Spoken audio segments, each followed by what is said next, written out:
దీప తల్లి కాబోతుందని చెప్పగానే అంత సంతోషిస్తుంటే కాంచన సంతోషంగా, గురువుగారు నా కల నిజమైంది. మా అమ్మే దీప కడుపున పుడుతుంది అంటుంది నమ్మకంగా. అది కూడా విన్న జ్యోత్స్న పైకి వెళ్తుంది. దాంతో ఆ మాటల్ని గుర్తు చేసుకుని ఇంకా రగిలిపోతూ పారుతో, గ్రాని ఇది ఇలా జరగకూడదు. వాళ్ళిద్దరి మధ్య ఇలాంటి బంధం లేదనుకున్నాను. కానీ బిడ్డ పుడితే నా కల తీరదింకా అంటుంది బాధగా. అందుకే కార్తీక్ గాడు లేడు అనుకొని ఇంకెవరినైనా ఎన్నుకొని పెళ్లి చేసుకోవే, అన్నీ సెట్ అవుతాయి అంటుంది పారు ప్రేమగా. లేదు గ్రాని, ఆ సంగతి తర్వాత చూస్తాను. ముందు దీప సంగతి చూడాలి అంటుంది కోపంగా. అది తల్లి అయితే నీకొచ్చే నష్టమేంటే అంటుంది పారు సూటిగా.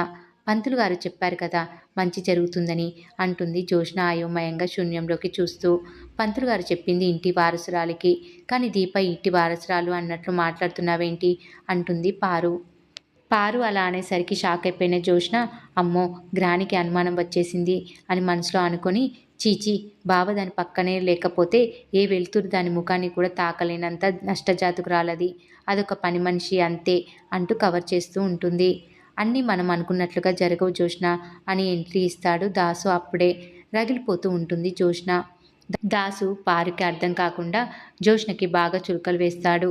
జ్యోత్స్న పార్ల చేతిలో స్వీట్లు పెట్టి, దీప తల్లి కాబోతుందని స్వీట్స్ అందరికీ పంచాను, మీరు కూడా తీసుకోండి, తీయని వేడుక చేసుకోండి అని వెళ్తాడు దాసు.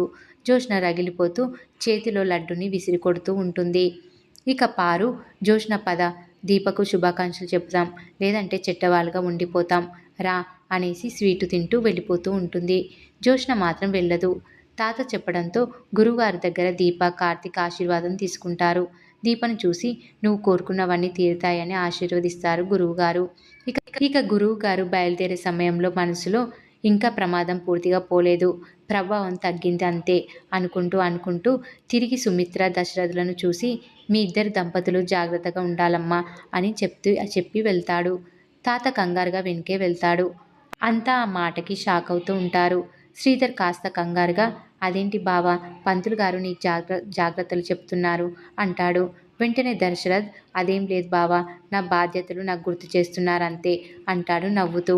అది విన్న కార్తీక్, నిజమే మామయ్య, దోషం ఉందన్నారు, హోమం చేశాం, ఇక మన మన ఇంటికి ఎలాంటి సమస్య ఉండదు రాదు అంటాడు.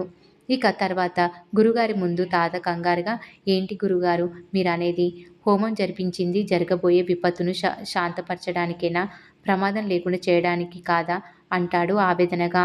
అవును అంటారు గురువుగారు. మీ కుటుంబానికి ప్రమాదం ఉంది, హోమం వల్ల ప్రమాదం జరగబోయే స్థాయి తగ్గుతుంది తప్ప ప్రమాదం తప్పదు అంటాడు గురువుగారు. ప్రమాదం ఎవరికి అంటాడు తాత. అది నేను చెప్పలేను, కొన్ని నా నోటితో చెప్పకూడదు శివనారాయణ గారు అంటాడు గురువుగారు. వెంటనే తాత, ఇందాక నా కొడుకుని కోడల్ని జాగ్రత్తగా ఉండమన్నారు, ప్రమాదం వాళ్ళకా అంటాడు ఆత్రంగా. ఎవరికైనా కావచ్చు, ఎప్పుడైనా కావచ్చు, ఏ రూపంలో అయినా రావచ్చు, ప్రమాదం తీవ్రత తగ్గుతుందే తప్ప ప్రమాదం మాత్రం తప్పదు, కొన్నింటికి మీరు సిద్ధంగా ఉండాలి అంటాడు పంతులు వెళ్తూ. తాత అల్లాడిపోతూ ఉంటాడు. ఇక దీప, కార్తీక్, కాంచన ముగ్గురు ఇంటికి వస్తారు. ఆ శుభవార్తను అనసూయ చెవిన వేస్తారు.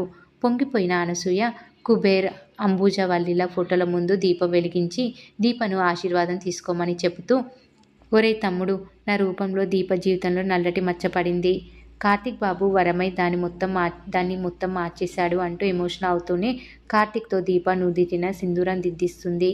ఇక గురువుగారు చెప్పిన ప్రమాదం జ్యోత్స్న వల్లే వస్తుందని స్పష్టంగా తెలుస్తుంది.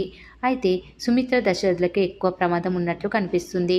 మరి ఏం జరగబోతుంది అనేది రాబోయే ఎపిసోడ్లో తెలుసుకుందాం.